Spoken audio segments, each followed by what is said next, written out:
Alors, un exercice d'application en relativité restreinte sur la durée de vie des maisons et leur loi de désintégration. Donc, la durée de vie des maisons pi au repos a pu être déterminée expérimentalement. Leur durée de vie est de l'ordre de 3,55 10 puissance moins 8 secondes. Des maisons sont animées d'un mouvement rectiligne de vitesse v qui est à peu près 0,9995 fois la vitesse de la lumière par rapport à un observateur terrestre. On nous demande de déterminer pour l'observateur terrestre, en fonction de la vitesse des maisons et de t, donc et de t0, pardon, la durée de grand T de vie du maison pi. Ensuite, la distance moyenne parcourue par le maison avant désintégration. On nous dit que la désintégration des mesons pi obéit à la même loi que celle des particules radioactives. Le nombre de maisons restant à l'instant t est donné par la loi n égale n0 exponentielle moins t sur grand T. Grand T étant la durée propre en fait des maisons. Donc voilà, c'est le nombre de maisons qui restent après un intervalle de temps grand T pour l'observateur terrestre. Une gerbe de ces particules instables est produite en S, la source donc d'émission des maisons. À quelle distance petit d du lieu d'émission faut-il placer un compteur pour que 10% des particules produites atteignent le compteur? Enfin, on nous demande quel est le pourcentage des maisons atteignant un compteur placé à une distance d sur 2 du lieu d'émission. Les maisons pi se déplaçant toujours à la vitesse constante v, mais leur trajectoire est circulaire cette fois-ci. On nous demande de déterminer le rayon de cette trajectoire pour qu'il ne reste que 50% des particules produites après n égale grand 5 révolutions complètes. Donc maintenant, la solution. Donc, alors, donc un maison pi, un maison, d'accord, on va y arriver. Alors voilà, donc la durée de vie des maisons et l'autre des intégrations. Donc pour un maison pi, tau est égal donc à t0, la durée de vie on nous la donne. Donc c'est une particule très instable qui se désintègre à peu près en 10 puissance moins 8 secondes. Le mode de désintégration, bon je le donne bien qu'il ne soit pas utile pour la résolution de l'exercice en soi. En fait un maison pi plus va se désintégrer en un électron et un positron plus un pi 0. Un électron plus en fait qui va, enfin un positron est un électron chargé positivement, donc qui va se désintégrer en deux photons. Hein. Gamma c'est des photons. Donc on les émet donc dans un accélérateur de particules. Cet accélérateur de particules va produire donc des mesons pi plus à une vitesse v qui est 0,99915 c. Cet accélérateur produit donc des particules à vitesse v. On applique la formule de Lorentz qui nous donne effectivement, puisque l'accélérateur de particules, simplement, on considère que c'est un référentiel inertiel en translation rectiligne uniforme à la vitesse v autour de notre, par rapport à notre référentiel initial terrestre. Donc grand T est égal à 1 sur racine de 1 moins v sur c au carré fois t0, où t0 est le temps propre dans lequel le pion pi est immobile, c'est-à-dire on considère un référentiel qui se déplace à la même vitesse du pion qui est placé sur le pion, le maison, pardon. Donc le temps mis par le pion ou maison, d'accord, c'est pareil en fait. Pour se désintégrer dans le référentiel en mouvement par rapport à l'observateur fixe, sa durée de vie est plus longue. Donc l'application numérique nous donne grand T est égal à peu près à 1 sur racine de 1 moins 0,9995 au carré. Ça fait à peu près 32. Donc la durée de vie dans le laboratoire de notre maison, donc pour un observateur, pour un physicien placé, je dirais, en dehors de l'accélérateur de particules, c'est 32 fois la durée de vie, le temps propre du maison dans son propre référentiel. Donc maintenant, quelle est la distance parcourue par le pion avant désintégration mesurée selon l'observateur? Okay, donc dans le laboratoire, le pion se déplace d'une distance x qui est égale à le produit de sa vitesse par son temps propre, okay, le temps de vie du maison, puisque dans son référentiel propre, le pion est immobile. X est égal à v fois t, donc qui est égal à 0,9995 c fois sa durée de vie propre, donc 80 fois 10 puissance moins 8 secondes. On obtient 242 mètres. Okay, donc c'est la distance parcourue par le pion avant qu'il se désintègre, cette distance étant mesurée par l'observateur. Donc les pions sachant qu'ils peuvent traverser la matière.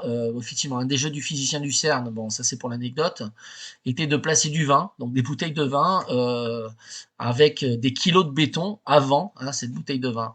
Et en fait, on s'aperçoit qu'il y a une partie donc des mesons qui traversent le béton et leurs effets radioactifs sont tellement puissants que leur niveau d'énergie que en fait ce vin ça se transforme en madère quoi. Donc le béton il va arrêter 95% du faisceau et 5% du faisceau donc va rester active. C'est pour ça c'est pour ça que bon, suivant comment va être orientée la maison en fait des gens qui habitent pas très loin du CERN, en fait, on peut avoir des petites maladies quoi, du genre vous perdez votre peau. Voilà, donc ça c'est tout à fait possible. C'est pour ça que faut bien faire attention à ce qui se passe autour de ces expériences de physique des particules en fait. Hein. Mais bon, toutes les précautions sont prises, bien évidemment.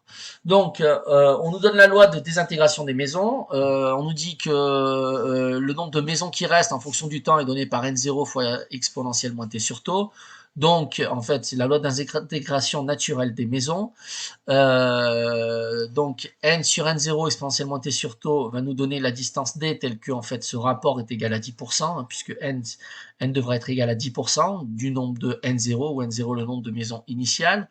Donc, le faisceau, on considère donc la désintégration, 90% du béton arrête le faisceau, et ben le reste va transformer le vin, la bouteille de vin en madère. Donc si vous placez ça au bas de votre lit, voilà, vous serez liquéfié aussi, autant le dire. Donc la T est égal à D sur V, donc N sur N0 est égal à exponentielle moins D sur V grand T, ok, est égal à exponentielle moins D sur X.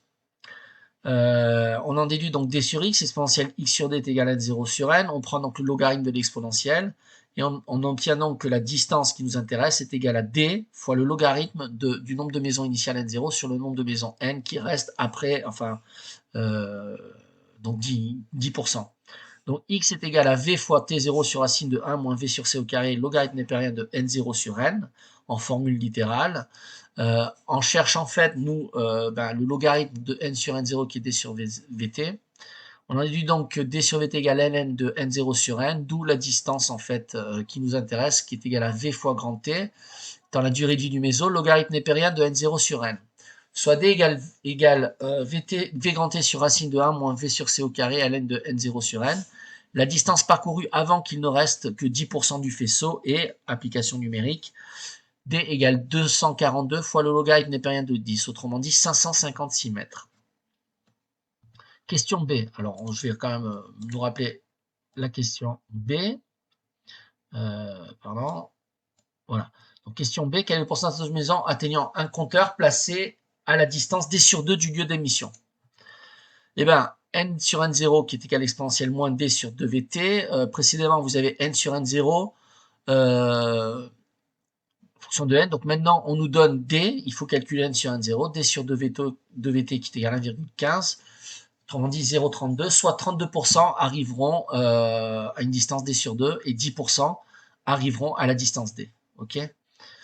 Maintenant, question C, donc se dépasse vitesse constante, leur trajectoire est circulaire, on nous demande de déterminer le rayon de la trajectoire pour qu'il ne reste que 50% des particules produites après n égale 5 révolutions complètes. Ok. Donc en fait, donc les pions font des cercles, n sur n0 doit être égal à 0,5 après 5 tours. On a toujours la même loi de désintégration. Le nombre de maisons restant après un temps petit t étant exprimé en fonction du nombre de maisons initiales et leur temps de désintégration grand T comme étant n égale n0 exponentielle moins t sur grand T. Grand R, c'est le rayon. On a T qui est 2pi r fois n grand N sur V, puisque T égale x sur V. X en fait, c'est le périmètre du cercle, 2pi grand R, 2pi r. Voilà. Et en fait, bon, la distance c'est n fois ce cercle, donc on multiplie le périmètre d'un cercle par le nombre de tours total pour avoir effectivement la distance totale parcourue par les maisons. On substitue dans l'équation, donc n sur n0 égale exponentielle moins 2 pi rn sur vt, d'où logarithme népérien de n sur n0 égale moins 2 pi grand Rn sur vt. On inverse l'argument du log, 2 pi R grand N sur VT est égal à Ln de N0 sur N. On en déduit le rayon nécessaire du cyclotron, en fait. Hein. Donc, en fait, c'est un problème de dimensionnement. Ça, c'est vraiment des choses qui peuvent se passer à l'origine. Donc, c'est la dimension de notre rayon de cyclotron pour qu'on puisse réaliser l'expérience qui nous intéresse. Donc, grand R est égal à V, donc le produit de la vitesse de déplacement des maisons, par grand T, qui est le temps de désintégration du maison, divisé par 2pi fois grand N, N c'est le nombre de cercles, le nombre qui nous intéresse, logarithme népérien du rapport entre le nombre de maisons initiales et le nombre de maisons restant après grand N tours de cercle. Ok, on remplace effectivement la grand T par l'expression précédente que l'on avait calculée, le temps propre qui est égal à T0 sur racine de 1 moins V sur C tout au carré, et on obtient cette expression finale, qui est l'expression finale qui nous intéresse. On exprime effectivement le rayon avec les données initiales. Donc en prenant n sur n0 égale 0,5, n égale 5, on trouve qu'un rayon de 5 mètres. Voilà, petit calcul de CM2, mais enfin un peu plus, je dirais cinquième, non, logarithme, c'est quand même terminal. Mais il faut savoir le faire quand même. Voilà, effectivement. Donc c'est une jolie formule qui nous donne grand R en fonction du temps propre de désintégration des maisons, de leur vitesse par rapport à la vitesse de la lumière qui fait donc intervenir le facteur de Lorentz, gamma, hein, autrement dit grand R c'est T0 sur 2πn fois gamma, le facteur de Lorentz, et multiplié par un nombre qui est le logarithme népérien du rapport entre le nombre de photons initial et le nombre de maisons initiales et n. Voilà pour cet exercice.